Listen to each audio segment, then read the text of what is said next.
Hello my dear friends. വളരെ അവിചാരിതമായിട്ടാണ് ഈ ഒരു റീഡിംഗ് നിങ്ങളുടെ മുന്നിലേക്ക് എത്തിയത് എന്നുണ്ടെങ്കിൽ, നിങ്ങൾ സ്നേഹിക്കുന്ന ആ ഒരു വ്യക്തി ഈ ഒരു സമയം നിങ്ങളെക്കുറിച്ചാണെന്നുണ്ടെങ്കിലും, നിങ്ങളുടെ റിലേഷൻഷിപ്പിനെ കുറിച്ചാണെന്നുണ്ടെങ്കിലും എന്താണ് തിങ്ക് ചെയ്യുന്ന കാര്യങ്ങൾ, നിങ്ങളിപ്പോൾ ഒരു നോ കോൺടാക്ട് സിറ്റുവേഷനിലൊക്കെ നിൽക്കുന്നവരാണെന്നുണ്ടെങ്കിൽ അവരുടെ മനസ്സിൽ നിങ്ങളെക്കുറിച്ചുള്ള ഒരു തോട്ട്സ് എന്താണ് എന്ന് നോക്കാം. നമുക്കിവിടെ വന്നിരിക്കുന്നത് control, loss, union and present situation ആണ്. ഈ ഒരു സമയത്ത് നിങ്ങളുടെ പേഴ്സണ് നിങ്ങളിലേക്ക് വളരെയധികം ഒരു അട്രാക്ഷൻ തോന്നുന്നുണ്ട്.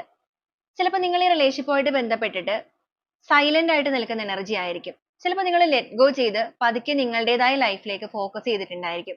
അപ്പോൾ നിങ്ങളുടെ ആ ഒരു എനർജി ഇൻക്രീസ് ആയിരിക്കുന്നത് നിങ്ങളുടെ പേഴ്സണെ ഇപ്പോൾ നിങ്ങളിലേക്ക് അട്രാക്ട് ചെയ്തിരിക്കുകയാണ്. അതോടൊപ്പം ലോസ് ആണ് വന്നിരിക്കുന്നത്. അവർ നിങ്ങളെ നഷ്ടപ്പെടുത്തി കളഞ്ഞ ആ ഒരു എനർജിയെ കുറിച്ച് ഓർത്തിട്ട്, അല്ലെങ്കിൽ ആ ഒരു കാര്യത്തെ കുറിച്ച് ഓർത്ത് അവർക്ക് ഒരുപാട് കുറ്റബോധം തോന്നുന്നുണ്ട്. മിസ്സിംഗ് സമ്മൺ ആണ് വന്നിരിക്കുന്നത്. അവർക്ക് നിങ്ങളെ പൂർണ്ണമായിട്ട് മിസ് ചെയ്തു പോയി എന്നൊരു ചിന്ത ആഴത്തിൽ ഇങ്ങനെ വേദനിപ്പിക്കുന്നുണ്ട്. അതോടൊപ്പം ഈ ഒരു പേഴ്സന്റെ ഭാഗത്ത് നിന്നുള്ള ഒരുപാട് തെറ്റുകൾ നിങ്ങളുടെ റിലേഷൻഷിപ്പിൽ സംഭവിച്ചിട്ടുണ്ട്. കാരണം അവരുടെ ഇമോഷൻസിനെ അവർ കൺട്രോൾ ചെയ്യാനായിട്ട് ഇപ്പൊ ശ്രമിക്കുന്നുണ്ട്. നിങ്ങൾ ഒരുപാട് മാനിപ്പുലേറ്റ് ചെയ്ത ഒരു വ്യക്തിയാണ്.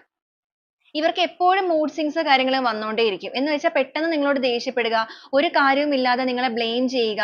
ഈ ഒരു പ്രവൃത്തികൾ തന്നെ ആയിരിക്കാം നിങ്ങളായിട്ട് ഇവരിൽ നിന്ന് മാറിപ്പോകാനൊക്കെ കാരണമായിരിക്കുന്നത്.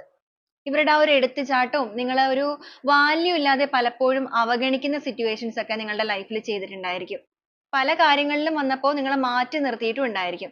അപ്പൊ അങ്ങനെയുള്ള വ്യക്തിയാണ് നിങ്ങളുടെ പേഴ്സൺ എന്നുണ്ടെങ്കിൽ നിങ്ങൾക്കായിരിക്കും ഇത് കൂടുതലായിട്ട് റെസനേറ്റ് ആവുക. യൂണിയൻ എനർജി ആണ് കാണിച്ചിരിക്കുന്നത്. ഈ ഒരു സമയം ആ ഒരു വ്യക്തി നിങ്ങളുമായിട്ട് ഒരു റീയൂണിയന് വേണ്ടി മനസ്സുകൊണ്ട് ഒരുപാട് ആഗ്രഹിക്കുന്നുണ്ട്. ആ ഒരു ഡിസിഷൻ അവർ എടുത്തു കഴിഞ്ഞു. അതുകൊണ്ട് തന്നെയാണ് അവരുടെ ഇമോഷൻസിനെ അവർ കൺട്രോൾ ചെയ്യുന്നത്. നിങ്ങൾ തമ്മിൽ ഒരു സ്ട്രോങ് ആയിട്ടുള്ള സോൾമേറ്റ് കണക്ഷൻ ഉള്ളതായിട്ട് കാണുന്നുണ്ട്.